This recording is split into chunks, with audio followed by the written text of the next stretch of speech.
there is a message in this. It is worldwide. And the ice has stories to tell us. My friend Lonnie Thompson digs core drills in the ice. They dig down and they bring the core drills back up and they look at the ice and they study it. When the snow falls, it traps little bubbles of atmosphere, and they can go in and measure how much CO2 was in the atmosphere the year that that snow fell. What's even more interesting, I think, is they can measure the different isotopes of oxygen and figure out a very precise thermometer and tell you what the temperature was the year that that bubble was trapped in the snow as it fell. When I was in Antarctica, I saw cores like this, and a guy looked at it. He said, right here is where the U.S. Congress passed the Clean Air Act. And I couldn't believe it, but you can see the difference with the naked eye. Just a couple of years after that law was passed, it's very clearly distinguishable. They can count back year by year the same way a forester reads tree rings, and you can see each annual layer from the melting and refreezing. So they can go back in a lot of these mountain glaciers 1,000 years. And they constructed a thermometer of the temperature. The blue is cold and the red is warm. Now, I show this for a couple of reasons.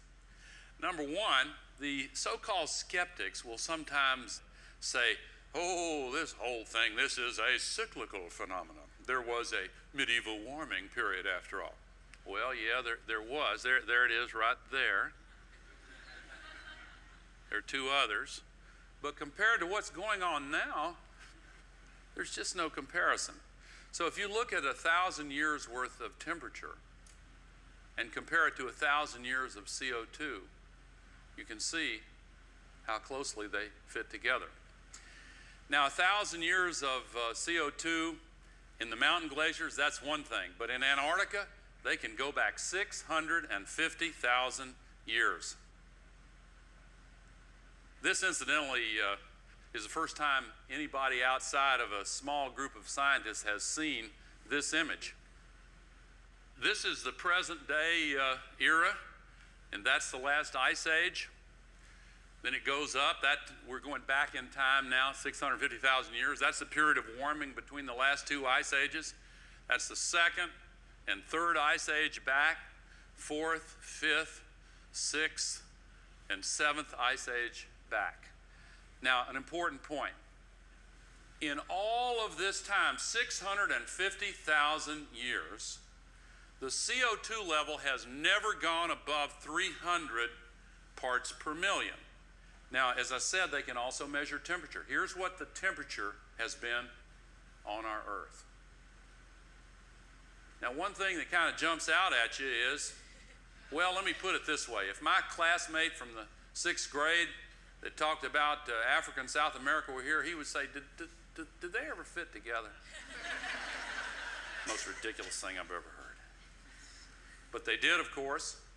And the relationship is actually very complicated, but there is one relationship that is far more powerful than all the others, and it is this. When there is more carbon dioxide, the temperature gets warmer because it traps more heat from the sun inside.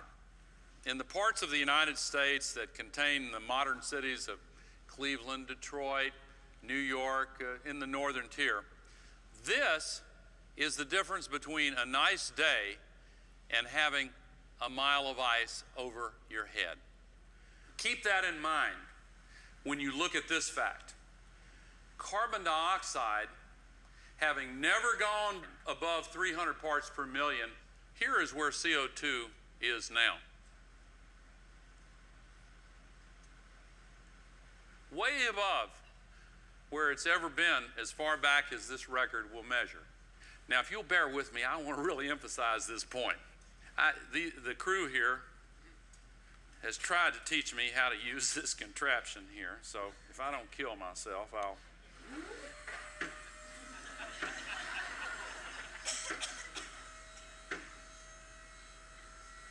It's already right here. Look how far above the natural cycle this is, and we've done that.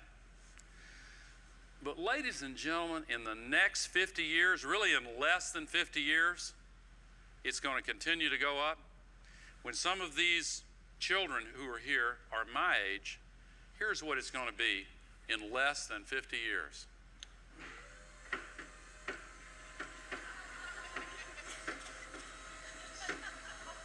You've heard of off the charts. Within less than 50 years, it'll be here. There's not a single fact or date or number that's been used to make this up that's in any controversy. The so-called skeptics look at this and they say, so? That seems perfectly okay.